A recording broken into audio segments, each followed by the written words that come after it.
Welcome to This Side of 50 with your host, me, Milton K. Smith.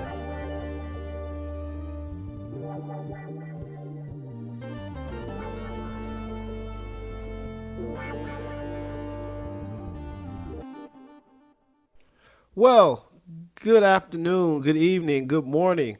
Thank you all for tuning in once again, subscribing. This is Milton, Pastor Milton, with This Side of 50. I am so grateful and so happy that you've taken time out of your day to download and subscribe to this podcast. Listen, if you would like, you can send me your comments, your thoughts about the podcast, what we do well, what we need to improve on. You can send that email to mks@miltonksmith.org, mks@miltonksmith.org. Tell me what I can do to improve. Tell me what topics you'd like to hear me discuss or hear my opinion on. So thank you so much once again that you've taken time out to subscribe to this podcast. Listen to it as you're driving into work or driving home or just throughout your day, that you think enough of what I have to say to want to listen to it. I'm always amazed at the numbers as they get better each week with unique listeners and downloads of the different episodes. So we're into season 2, and we're going to get started for a few moments. I'll talk with you. I'm always trying to keep abreast of what's going on in the culture. As you know, we talk about spirituality and culture for the most part on this podcast. So I try to stay abreast. And a few weeks ago, maybe a month or so ago, I came across this term that intrigued me. I began to research it and everything. If you're a part of our Facebook E-Connect group, part of my church, those who are listening, you may not be aware of that I am a pastor. I pastor Empowering Grace Christian Center on 401 Porter Street here in San Antonio, Texas.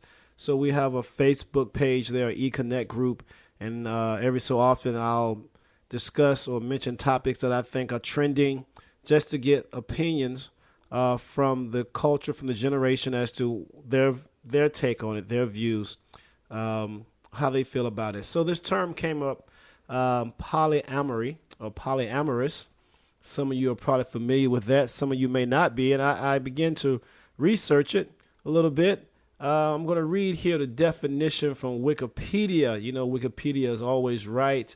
It says here that polyamory, if I'm saying that right, polyamory is the practice or desire for intimate relationships with one or with more than one partner with the informed consent of all partners involved. People who identify as polyamorous may believe in open relationships with a conscious management of jealousy and reject the view that sexual and relational exclusivity, I'm probably saying that word all the way wrong, right? Exclusivity are necessary for deep, committed, long-term, loving relationships. I'm going to use the word relational exclusiveness. How's that? Because I am not pronouncing that word right. With loving relationships. Others prefer to restrict their sexual activity to only members of the group, or close polyamorous relationship, which is usually referred to as polyfidelity. So that's a definition there. As I stumbled over that one big word that I apparently can't use, I can't say well.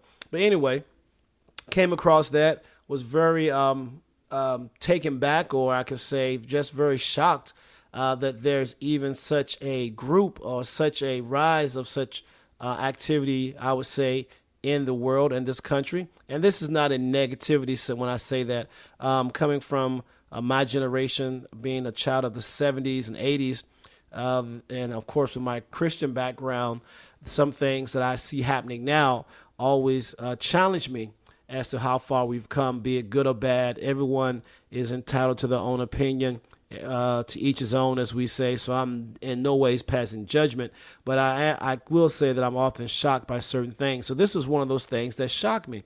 Now, from the biblical standpoint, we would call this fornication. We would call this a whole bunch of things, right? Adultery, whatever words you want to throw out there. We would label this as sin. from the Christian perspective. We're not going to discuss that on today. I am just interested in the fact that we live in a culture, in a world where having more than one intimate partner has become normal, has become something that's trending, something that's on the rise, something that's popular. So, like I said, I'll begin to research that just to find out what's going on, what's going on. So I'm going to say, first of all, I think now when we start talking about dating and relationships, that you have to ask more than just the basic questions. What's your name? What do you like to eat? What's your favorite movie? What's your favorite color?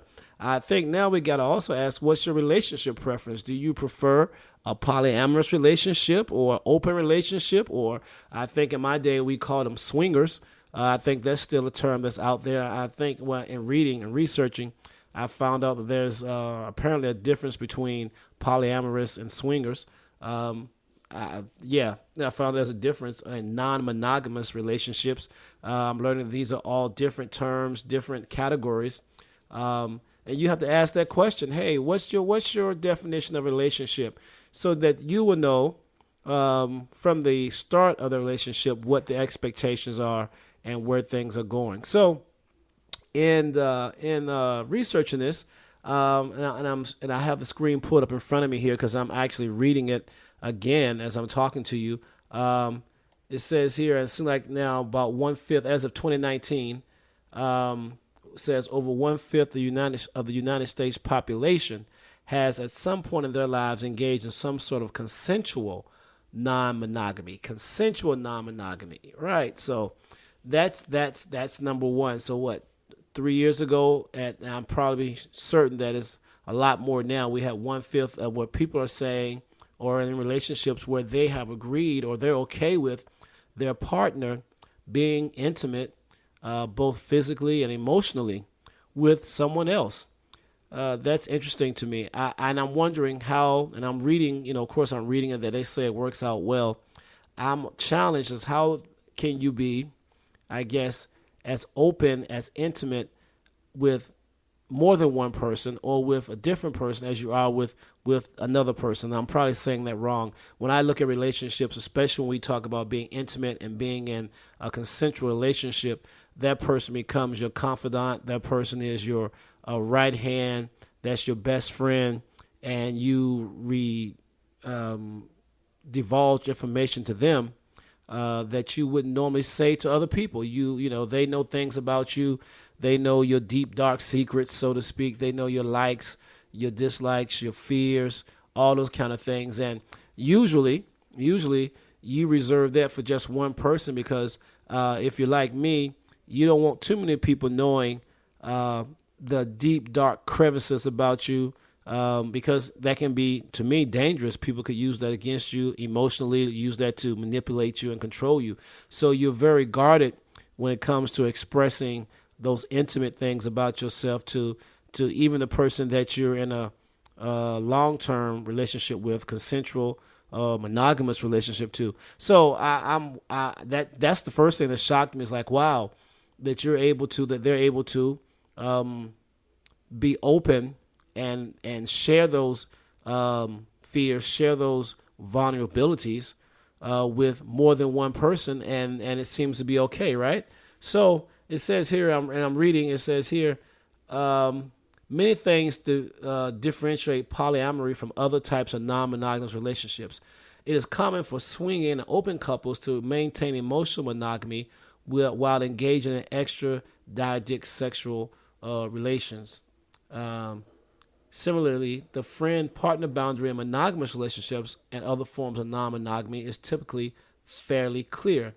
Unlike other forms of non-monogamy, though, polyamory is notable for privileging emotional intimacy with others. Benefits include the ability of individuals to discuss issues with multiple partners, potentially mediating and thus stabilizing a relationship and reducing polarization of viewpoints, and emotional support and structure from other committed adults within the familial unit. Wow. So it seemed to me, and I know how I am, you ought to tell me, it looks like, and I think it's an amazing thing that people can be in a relationship and be equal in all aspects of their relationship. Say two men and a young lady, or two ladies and a young man, and they have no jealousy between them as to feeling slighted one by the other. I think, to me, that comes to bear the questions: how much do you care about your own emotions and your own self, that you're okay with knowing that what you have is not completely all yours. And when I say all yours, not that you own or possess any person, or that you have the right to say that another person is your property, but that also, I think you have to understand that when you're in a marriage or in a monogamous relationship, you feel like that person is attached to you. And although you may not own them, you feel attached to them, and that is a piece of you, your heartbeat, your right hand, your flesh of one flesh, bone of one bone, all those great things we say, especially in marriage. But in the dating scene, you're trying to develop that oneness and that closeness with that person. And now we see here that we're saying that it's possible if you all share a heart. We have one heart. You know how you used to have those hearts growing up, and you give the other person half and you have half. Now I guess you have to do that three ways, right? If one person has a third and the other person has a third and you have a third. But I can understand, mediating, thus stabilizing a relationship. You have another person to bounce those things off of. But for me, there would be a level of jealousy because I just wouldn't want to share. Maybe I'm overly possessive, and maybe that's something I have to work on. I think a lot of people listening to me, some of those listening to me, feel the same way. Hey, you don't like sharing. You don't like sharing, especially when it comes to something of that nature. I was pledging years ago in a fraternity, and I wasn't aware of all the ins and outs of fraternities and the things they do. I didn't know what the sweethearts were and all that. I was kind of oblivious to that. So I was pledging to this fraternity, and I was dating a young lady, or called myself dating a young lady. And we had an incident where I came to realize that she was also with another person in the fraternity, one of the, I guess you would call them the heads of the fraternity, or whatever the case may be. And I confronted her about that, and she was open and said, yes, blah, blah, blah, this is what I'm doing. And I realized at that point in time for me that I'll share my car, I'll share my money, but I wasn't into sharing my significant other. So from that point on, I had a bad taste in my mouth about fraternities, and I actually never pledged. Stopped, ended that pledge on my journey with that fraternity, and from that point on didn't pledge again because I've always held the mindset that I can't share that. Now, at the same time, I've been in some other relationships where I've cheated. I think some of you out there can understand where I'm coming from. And it seems like I have a double standard. And at that time, apparently I did, because I was okay being the one cheating, but I wasn't okay with being the one that was cheated on. So laugh if you must, but I think a lot of you have been in that situation. That was my hand clap in the back, right? So that being the case, when I look at this polyamory or this polyamorous situation or this category, I understand how I would not be able to fit into that. How would you fit into that? I think if I was into that, I'd probably be okay. No, I wouldn't be okay at all, because at the end of the day, it seems like three people are being cheated on.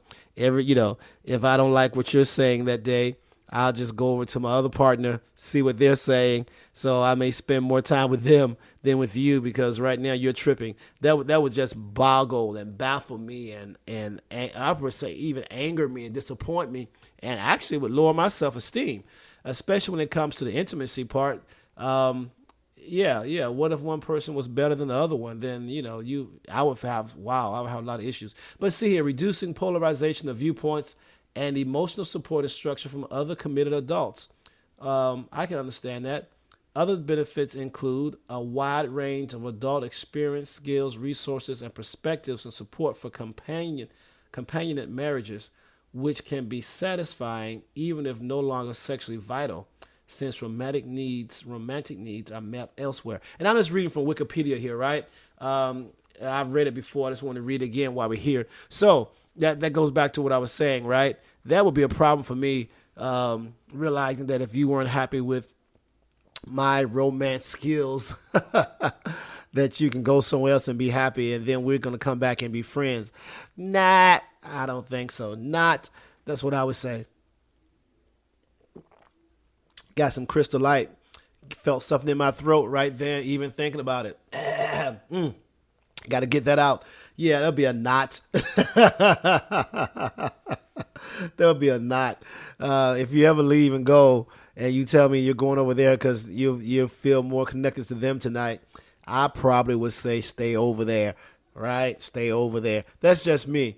This is why when I heard about this topic in this category, it just amazed me. I laughed, and I'm still laughing. Not. So let's see. It says here, a final benefit is more emotional, intellectual, and sexual needs met as part of the understanding that one person cannot be expected to provide them all. Isn't that the sole purpose of marriage, though?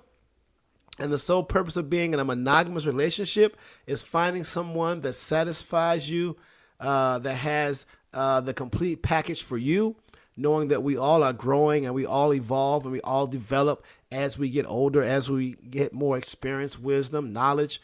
Isn't that part of the unity of marriage and the unity of monogamous couples, that we're growing together and we become what each other needs? It seems here that we're saying we've already come to a conclusion in a polyamorous situation that no one person can do it. So I got to find two people, maybe even 3 or 4 people, I don't know, to satisfy my needs. That's just interesting. And once again, I'm not saying this in a negative way. I'm just voicing my opinion, the questions that would come to my mind if I was confronted with this as an option in a relationship. Now, here's a question. If your partner, and I'm assuming that you're not in a polyamorous situation, if you are, you can definitely write in and tell me how it works for you. But for those who may not be, they're in a traditional monogamous relationship, what would you say when your partner comes in and says, hey, I would like to have an open relationship in the sense of I want us to explore being polyamorous, and they give you the reasons why? Would you be okay with that? How would that make you feel? Would you say no? Would you say okay? Would you say I think about it? Would you try to understand what they're saying and why they feel a need to go in that direction? I think that's interesting. What would you do? What would you do? That's write in if you want to. mks@miltonksmith.org. I would love to hear your responses to that and see how you would feel. So it also says here that being polyamorous offers release from the monogamous expectation that one person must meet all of an individual's needs. They have here sex, emotional support, primary friendship, intellectual stimulation, companionship, and social presentation. So, yeah, it takes that responsibility off that one person. But once again, I guess growing up like I am, like I have, I think that's part of being in a monogamous relationship. The challenge of trying or becoming what your partner needs and growing and seeing that maturity in yourself, and not just saying, oh, well, I can't do that. Oh, well, that's not me. Find someone else from that. Blah, blah, blah, yada, yada, yada, right? Once again, I don't know how I would have reacted had my significant other anytime asked if we could have a consensual agreement to have another person in our relationship on a regular long-term basis. Now, I understand a lot of you out there, we were young. Some of you are still young and you've done some crazy things and you've done some wild things, but we're not talking about those one-offs. We're talking about this as a regular, normal way of relationship lifestyle, a normal relationship culture, whereas you have more than one intimate partner and your other partner, once again, is okay with that. Isn't that something? You don't have to hide your phone. You don't have to delete your text messages. You don't have to, disguise yourself with dark windows and go out of town. They know about it. Whatever the case may be. So think about that. I got a little line here I'm reading. It says, for those who are polyamorous, social distancing as a result of COVID-19 created ripples in existing relationships, leading some to split apart and others to struggle to maintain the connections with one another. I could see how that could be, especially if you're quarantined. And now, yeah, I guess now we found out how much someone really loves you, right? Because now we, as you know, that challenge that, hey, either you're gonna be over here or over there, right? Over here, over there. Can't be both places when we have COVID out.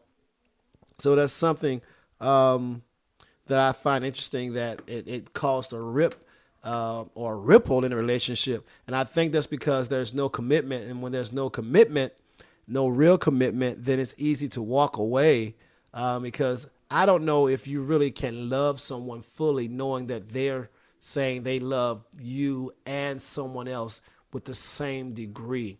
I often have said in a lot of my teaching at the church is that everybody cannot be a priority. Everything cannot be a priority. There only can be one priority, and then there has to be a number 2 or 1A or 1B or 1C. But everybody can't be number one, numero uno. Everybody can't, because if so, then you're going to be torn. So you got to make the distinction, right? Here's something as I'm reading this. We'll talk about it here. Non-possessiveness. Now, so I said that earlier, right? That I think one of the challenges, and I can understand from this perspective why people would lean towards being in a polyamorous relationship as opposed to a traditional monogamous relationship, is the idea of possessiveness, right? Some polyamorous view excessive restrictions on other deep relationships as less than desirable, and such restrictions can be used to replace trust with a framework of ownership and control. So it's usually preferred to encourage that a polyamorous strive to view their partner's other significant others, often referred to as metamors or OSOs, in terms of the gain to their partner's lives rather than a threat to their own. Isn't that something? So it says here they use that term compersion. Compersion is empathetic state of happiness and joy experienced when another individual experiences happiness and joy. So in other words, they don't see it as a threat. They see it as, oh, I'm happy that you're able to find what you need in the other person that you couldn't find in me. Once again, I can applaud the open-mindedness that I believe this requires to be in this relationship, and the trust, if there is such a thing. I don't know if there's much trust involved, although we want to use the word trust. I can definitely, from a wide perspective, see the attractability of such a thing. But once again, for me, it goes right back to, isn't that the whole purpose of monogamy and being with one person? Is being able to supply what they need and working in the areas, soaring with your strengths and managing your weaknesses, knowing that we're all growing together and I'm not going to be perfect. Maybe what we're seeing here is the desire to have it all. There's an episode of Scandal. I want to say maybe one of the final episodes in the season 8, I think it is, when Papa Pope says to Olivia, no one can have it all. And maybe we're seeing here the desire in relationships to have it all. They want it all. And rather than be dedicated to one and maybe accept the fact that you may not be able to have everything you want, I'd rather stretch those boundaries of marriage, stretch those boundaries of relationship or monogamy, and have what I want to satisfy what I need. So anyway, I just thought it was a great topic. I would like to hear your thoughts on that. Your thoughts on what you see as being attractive about being a polyamorist or a polyamoristic relationship, and also what you see as a difficulty. Here's something, and I'll close with this last thought here. Polyamorous relationships present practical pitfalls. One common complaint from participants is time management. Yeah, how do you divide your time between the two? How do you feel? How would you feel if more time is being spent with the other person than with you? Are you okay with that? Could you work through that? Is that part of the understanding that, hey, I may be slighted sometime. You may not be with me when I need you to be there, but that's okay. And if that's the point, then am I allowed to go get someone else? So now it goes from being 3 to 4, so that when you're not there, I can find someone else. It just seems like you open up a can of worms, the proverbial Pandora's box in this relationship, or this type of relationship. But to each his own, to each his own. And if it works for you, then I applaud you. No judgment. This is not what we do here. Everyone's entitled to their own opinion. Everyone's entitled to their own viewpoints. I just want to highlight it, give you my views, my thoughts about it over a few minutes here that we've talked. Hopefully, you've enjoyed it. Now, listen, you can email me at mks@miltonksmith.org. Give me your comments, your views, your opinions, your criticisms. I'll listen to it all. Be respectful, though. Now, I'm going to get off this podcast for today. You're going to hear that outro in a few seconds. Be safe, stay safe, and I will talk to you next time. This has been This Side of 50. That's what that outro is going to say. With me, Milton. I'll talk to you later. All right, bye. You have been listening to This Side of 50 with Milton K. Smith. Email me your comments, your questions, your thoughts. mks@miltonksmith.org. I look forward to hearing from you. I'll talk with you next time.